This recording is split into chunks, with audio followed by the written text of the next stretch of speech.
শুভ দীপাবলি। কালী কথার কিন্তু শোনাতে চলে এসেছি আপনাদের কাছে। আমরা তো অনেক কিছু তুলে ধরছি, যেখানে কিন্তু প্রত্যেক বছর আমরা আসি, যেখানে না এলে কিন্তু মনে হয় কোনো কিছুই কিন্তু সম্পূর্ণ হলো না। ঠিক তাই, একদম কাকুর কাছে ইয়ংস্টার, তাই তো ইয়ংস্টারে কিন্তু আমরা চলে এসেছি। আমাদের সাথে রয়েছে ক্লাবের সদস্য। শুনে নেবো কালী কথার কি বোঝাতে চেয়েছ, দর্শকদের কি বোঝাতে চাইছো তোমরা? এবছর আমরা 48তম বর্ষে ইয়ংস্টার ক্লাব পদার্পিত করেছি। তো আমাদের এবছরের ভাবনা কালী কথা, অর্থাৎ মা কালীর যে রূপ, মা কালীর তো একটা রূপ নয়, মা কালীর তো 10টা রূপ। 10টা রূপ আমরা পুরো মণ্ডপে দেখানোর চেষ্টা করেছি।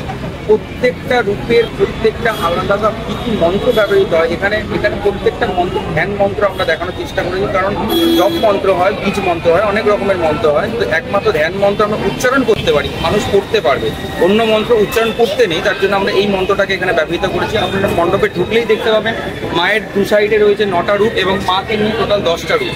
এবং এই মণ্ডপের আর একটা বিশেষ বৈশিষ্ট্য হচ্ছে, দেখতে পাবেন যে শুধু রূপ নয়, মায়ের পূজায় ব্যবহৃত সরঞ্জাম, কী কী পূজার সরঞ্জাম কী কী লাগে পূজা করতে গেলে, সেগুলো আমরা এখানে দেখানোর চেষ্টা করেছি। তার সাথেও দেখানোর চেষ্টা করেছি একটা বলিকাঠ।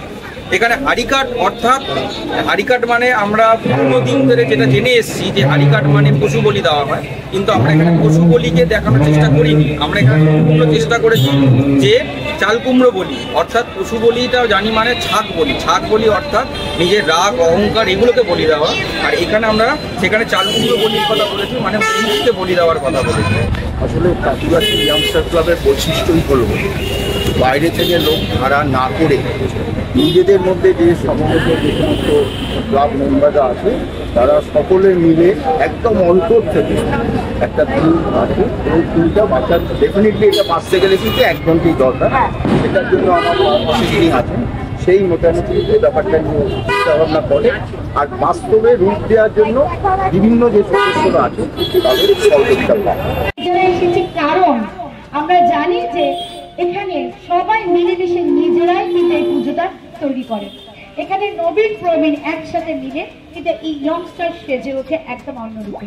তাই আমাদের নিউজ 24 থেকে আমরা একটা সার্টিফিকেট আর দীপাবলির সম্মান, যাতে ওরা আরো অনেক অনেক বড় হয়, অনেক জায়গায় যেন এই কাকুর কাছে ইয়ংস্টার যেন আমরা প্রচারের মাধ্যমে যেন বলতে পারি ভাইদের যেন অনেক বড় যেন ওদের কাছে পুজোটা ছড়িয়ে যায়। আমরা একটু চাইবো তোমরা সিনিয়র পার্সনদের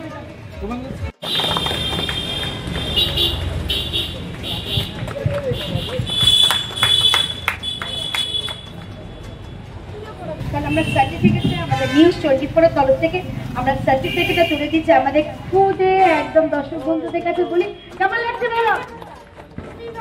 কি করেছি করেছি? হ্যাঁ, এবার জোরে একটা হাততালি হয়ে যাও। Teachers podium star, teachers podium.